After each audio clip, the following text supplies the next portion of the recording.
welcome also to our viewers and Ariba, great to have you here. Ammar, great to have you here. हमने एक और दोस्तों से भी कहा है कि हमें ज्वाइन करें यार, थोड़ा ये बजट का पता तो करें कि हुआ क्या है अभी हम सबके साथ. Tax measures तो काफी हैं इसमें. From what I could tell, guys, it's got a fairly complex revenue plan because salaried classes जहाँ पे एक आना था revenue burden, उनको तो in fact the only thing जो announce हुई है वो तो एक relief measure था for those making below 1 lakh a month. I think slab raise कर दिया ना उन्होंने. नहीं, I think the brackets have changed. So if you check the finance bill, हाँ वो finance bill में देखना पड़ेगा. Brackets change हुए हैं, but it's not a very drastic change. ठीक है, change हुआ है, but it's not something substantial. So it's not something जो expect कर रहे थे कि जी 20-25% tax liability बढ़ जाएगी. I don't think that's happening. एक चीज जिसका मुझे शदीद इंतजार था और काफी लोगों को कि सोलर पैनल्स के ऊपर के इंपोर्ट पे जो सेल्स टैक्स एग्जेम्प्ट करना था उन्होंने 17%, वो फाइनली अनाउंस कर दिया. एंड अब वो फाइनेंस बिल में भी देख लेंगे एक दफा आ गया अगर उसमें तो then we are good to go with that. लेकिन ये if you remember Shahbaz Sharif ने काफी पहले यहाँ कराची आके अनाउंस किया था कि हम इसको सेल्स टैक्स एग्जेम्प्ट करेंगे सोलर पैनल्स पर. तब से आज तक सोलर पैनल सेल्स जो थी वो बड़ी कॉम्प्लिकेट हो गई थी बिकॉज लोग सारे कह रहे थे कि यार ये तो एग्जेम्प्टेड है हम नहीं देंगे, और जो डिस्ट्रीब्यूटर्स हैं वो कह रहे थे कि अभी अनाउंसमेंट नहीं आई, नोटिफाई नहीं हुआ. तो फाइनली आ गई है वो announcement. I think that is the right thing to do. And one more thing is to add kara hai ke with the consumers who less than 200 units, they can get concessional finance on solar panels. So this is the first time ke retail finance solar panels jo hai wo allow kari hai. So a lot of people, basically a lot of households जो के grid से connected नहीं है या जो कच्ची आबादियां हैं या ये बहुत सारे ऐसे इलाके हैं जहाँ पे formal connection नहीं है, they can be financially included and use renewable as well. So I think this is a pretty smart and innovative thing to do. That is a smart innovative. Ammar, do we have any visibility on कितने % पे ये financing मिलेगी 200 units and less वालों को? No visibility yet. Last time जो corporate का जो rate था, that was around 6%. So I'm guessing it will be 4 to 6%. But the take-up will be very low. I'm not expecting any billions in financing. Maybe 100-200 million भी हो जाए, तो that would be a pretty big amount. But it's a, जैसे कहते हैं ना, it's a signal, it's a step in the right direction.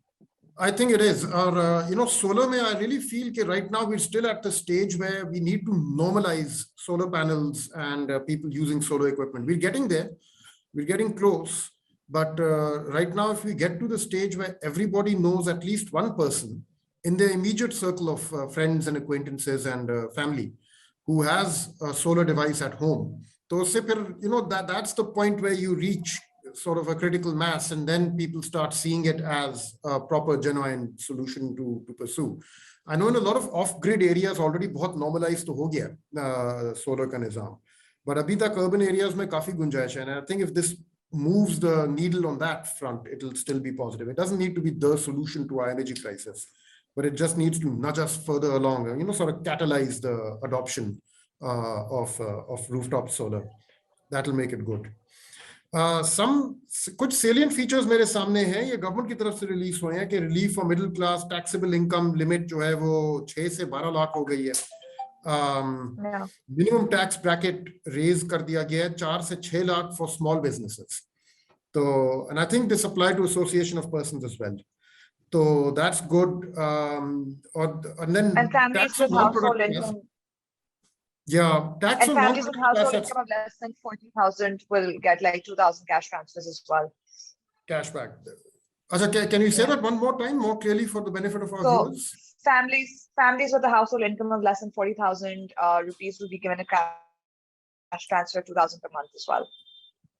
Right. So they've increased cash transfers. आपने कुछ ट्वीट किया था regarding the property पे जो हुई है, ये कुछ न्यूज़ पहले भी लीक कर गई थी, but can you give us a rundown के what you've managed to pick up on that? Property पे what they've done, it's a very smart thing that they've done.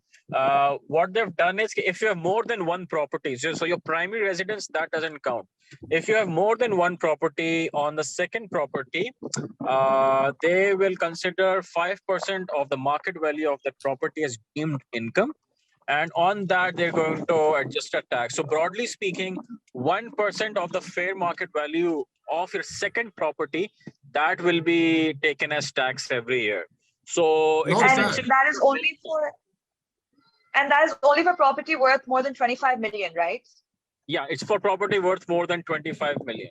So I think this is a way. इसमें दो तीन चीजें हैं. एक तो But चीज that's ये a कि lot they of will have property, to- yeah. 25 million is not a lot in property, ना. तो I mean 2.5 crore के तो अगर वो तो flats भी होते हैं, वो भी count होंगे इसमें. हाँ, so I think Anything above 25 it's the million. second property, not your primary residence.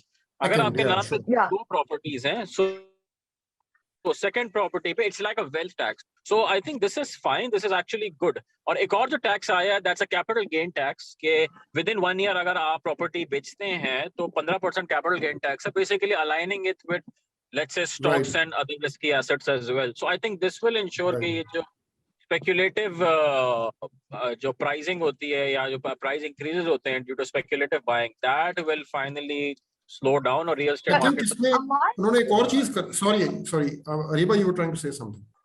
So another interesting thing in the budget was the fact that there's a lot Ariba, being before done we for move on, Ariba, before we move on from the property discussion, I just wanted to add, इसमें ये भी था कि अगर 6 साल से ज्यादा आपने होल्ड किया ये प्रॉपर्टी तो फिर जीरो हो जाएगा ये टैक्स. तो really trying to target the speculative trades in property. और but मुझे याद आ रहा है ये पहले भी ट्राई की गई है चीज. I forget which budget, I'll need to look it up, लेकिन ये पहले ट्राई की गई है.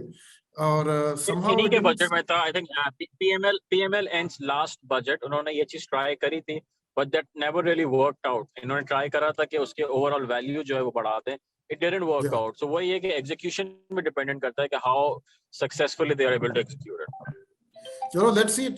This may be their last budget again. तो I mean last budget में आके ये लोग इस किस्म की वो चीजें लाते हैं. Sorry, Ariba, आप कुछ कहना चाह रही थी, पर मैंने आपकी बात काट दी थी. No. So I was moving on to the next topic while we didn't have internet connection. So the next thing that we're going to look at is the pharmaceutical industry. So it's quite interesting to see that 24 billion has been allocated to the health sector. And not only that, but the government is now exempting complete custom duties on more than 30 pharmaceutical ingredients. So that's kind of interesting as well. That is interesting indeed. There's also zero rating of tax on agriculture machinery and input tractors, wheat. तो खैर I didn't realize it was already subject to tax. Ammar, was it? Wheat imports जो हैं, were they subject to tax? I didn't know that. Yeah. They were. They were. अच्छा. Wheat, rice, seeds and distribution जो है सारी, वो भी zero rate कर दी है along with So, I mean, this is what the government right now is sort of highlighting in terms of what it's done in its budget. I think the devil will be in the details. We need to look at the finance bill. क्योंकि इतना बड़ा जो इनका वो है target. Hang on, मैं जरा वो एक दफा फिर मेरे पास budget in brief आया है यहाँ पे. यही वाला. Let me just see. उसमें revenue receipts by the FPR are going from 5.829 trillion in this fiscal year to 7 trillion next fiscal year. So such a massive leap, especially जहाँ पे ये PDL में लग रहा है कि ये लोग नहीं कुछ कलेक्ट करना चाहेंगे forthcoming year में. तो PDL में तो सभी मौजूदा fiscal year में कोई 300 अरब रुपए के करीब already कलेक्ट कर लिया उन्होंने मेरे ख्याल में कलेक्ट, और मैं भी थोड़ा सा उससे कम, but काफी. तो this 1.2 trillion rupee hike looks like quite a lot, even given nominal growth. So there must be other revenue measures जो अभी नजर नहीं आ रहे हमें यहाँ पे, और जो I think once given a deep dive into the finance bill तभी जाके पता चलेगा कि क्या क्या हो रहा था इधर. I think this revenue will be a problem. This is मैंने आज was just thinking Like all about it. This budgets? was an expansionary budget. This is an expansionary budget in a very constrained environment. Yeah. Okay? Like one thing that they're assuming is that imports are going to drop by $6 billion. That's impossible in whatever's happening right now. Okay? I don't think in the last 50 years there has actually been a contraction in imports in Pakistan. Okay? So a lot of wishful thinking here as well. Trying to get 5% growth in this environment, I mean, looks nice, but not really possible with the kind of deficits that we're running right now and the kind of deficit we will have to run to get that 5% target. I mean, it's contractionary and nowhere near as contractionary as it was supposed to be, because I've got the IMF staff report open in front of me here, and उसमें जो growth rate का target दिया हुआ है for this year is 4%, and for next year it's supposed to stay at 4%, right? So instead they're going from 6 to 5. So it's not as contractionary as it was really supposed to be, and it's leaving me wondering, they're trying to do so many things at the same time in this budget. I've got a feeling they're going to be making it up as they go with the passage of time. Hang on, I'm just scrolling down in the document to give you the growth rate projection. Today, while giving the speech, Miftah was like, our growth is around 3 to 4%, but the minute we go like 5 to 6%, it becomes current account deficit, like it balloons our current account deficit because it's consumption-led growth. And he is kind of right, like the way we do inflate our growth numbers is through consumption. But then again, the budget doesn't really seem to constrain the CAD in any way. It does, like, it's not as contractionary as one would hope, and then when you look at our import composition, you realize that there's not much you can do to curtail it any further. Like, we've already got a ban on luxury imports, which is unnecessary. Like, we've talked about that already, but I don't know, I don't really see them. And then plus, the more you curtail your imports, you bring down your custom duties as well. Definitely. Hang on, thanks to this new state bank toy that they've given us, we can actually look at where imports have gone, and I've got it open in front of me, except this is like very noisy data because it's giving me monthly. But yeah, by and large, the trend line is up throughout. Imports do go down. Total imports in dollar terms in broadly from about second half of 2008. Okay, there's a sharp drop, and then they rise and rise again. And then there's another sharp drop somewhere around Jan 20, but that's most likely some kind of COVID related.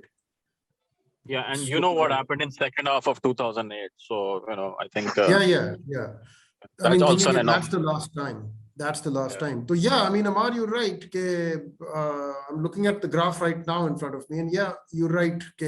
Imports ko kam karna is something that hasn't really happened in the past, or at least not in. I mean, you've got very noisy data. So you karke upar ja raha, but the trend line is consistently up. And it can happen. It can happen only and only if oil, goes from, let's say, 110 right now to maybe like $70, because our oil imports have essentially doubled largely due to price. So if commodities suddenly crash and the government is lucky, we may see a drop in imports. But then again, that's largely depending on whatever happens globally and not really in our control.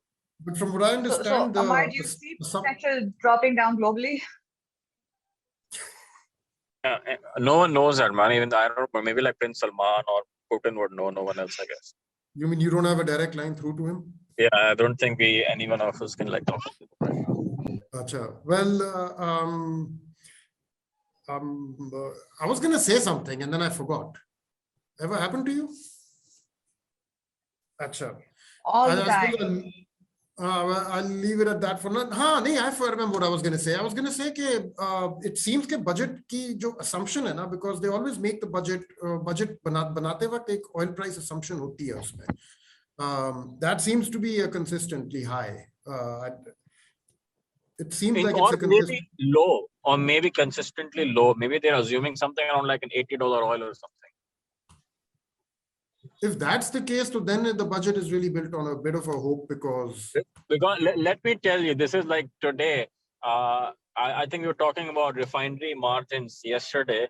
So what's happening right now, if you're going to import motor gasoline, petrol ka agar aap tender lene jayenge, so that's costing you $150 a barrel right now.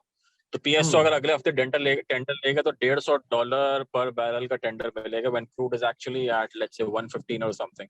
So our product based imports are actually going to increase because जो margin है वो बहुत ज़्यादा बढ़ गए. So it doesn't matter what the benchmark price of crude oil is, the benchmark price of products is also relevant now. Chalo, so looks like we're stuck in a high oil environment for a while to come. Another thing to look at, another thing, just like by way of conclusion, I think government salary is going up by 15%. And the fact that they've merged ad hoc pay into basic pay, I think they sort of passed without much comment. I don't know if the channels are making a big deal out of it right now. They're all in their live broadcasts. I think what's happening is the document that we're looking at right now, उसमें 10% increase हुआ है. So 15% वाला number बाद में आएगा, because the 15% number was like announced maybe like 2 hours before the budget speech. And it was announced during the budget speech and was tweeted before that by Mariam Aurangzeb as well. The budget speech text still says 10%. So I think the numbers do not incorporate a 15% increase. The deficit would slightly increase as well because of that. I was gonna say that a 15% increase in government salaries now puts pressure on private sector employers to follow suit. That's how it usually works. And employees are now in a position. And rightfully so. I mean, this is how the second wave of inflation defeats through, right? So this just makes it sets a benchmark. But also an environment where people are already being laid off, somewhat. Well, I think, and I also noticed no announcement on the minimum wage, a minimum wage increase either. I suppose it's already. I think minimum wage is more of a provincial domain now, because federal में Islamabad आता है, and Islamabad is like, जो minimum wage कमाता है वैसा भी यहाँ पे नहीं रह सकता. So let's be very honest about it. So this is more of a provincial domain now. It's usually a signal, no?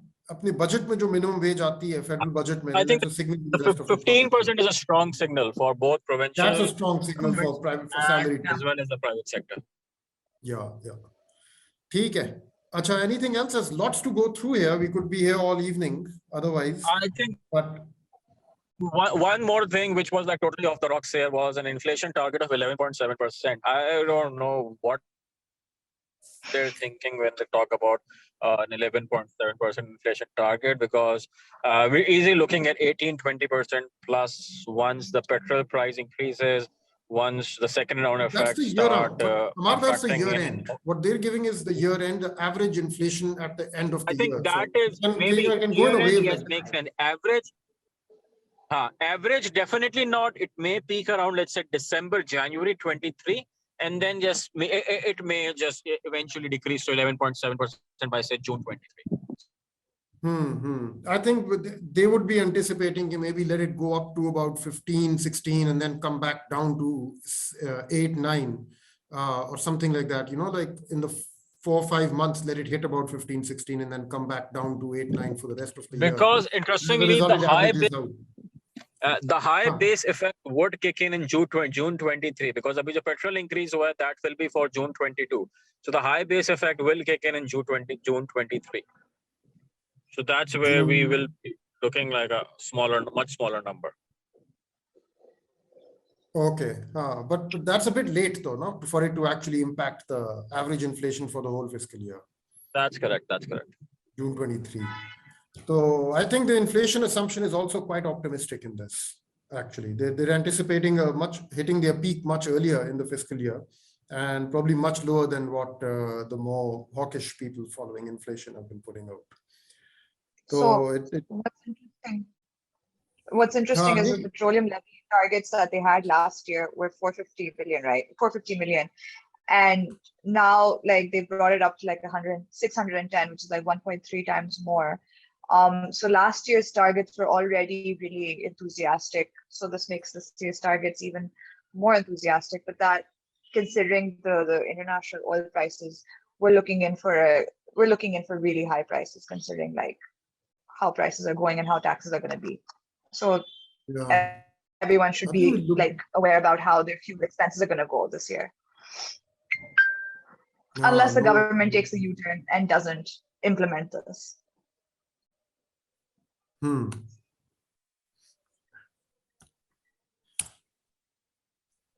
Petroleum levy 750 billion. Well, looks like then if they want to keep oil prices under check, they are seriously anticipating very, very low oil prices very soon. They're anticipating a peak at some point soon. It's got a complex revenue plan. Many of the revenue measures, abhi to hamare paas wo jab aayega detailed document FPR se, okay, how much they're expecting from which head, how much revenue they're expecting from which head. So then we'll have a clearer picture of what they're relying on. But looks like right now, a lot of the revenue measures that they seem to be relying on, the trick will be in the execution, whether they'll be able to do it or not. The track record so far doesn't inspire a lot of confidence. Also, the petroleum levy target suggests that either very, very high fuel prices or they're anticipating. I mean, it will be difficult to present this to the IMF in the sense like you were still, down to an agreement. And, this is a very expansionary budget, regardless of its steps to be contractionary. What happens in these circumstances usually when there's a very ambitious revenue plan, they go to the IMF says, "ठीक है, आप August तक ले लें, and let's see आपका plan कितना चलता है, whether you're able to collect anything from it." But that postpones the entire process till August as well. And I don't think the country is in such a state where we can wait till August. Yeah, waiting till August will seriously put the exchange rate under pressure. It'll put the reserves under significant pressure.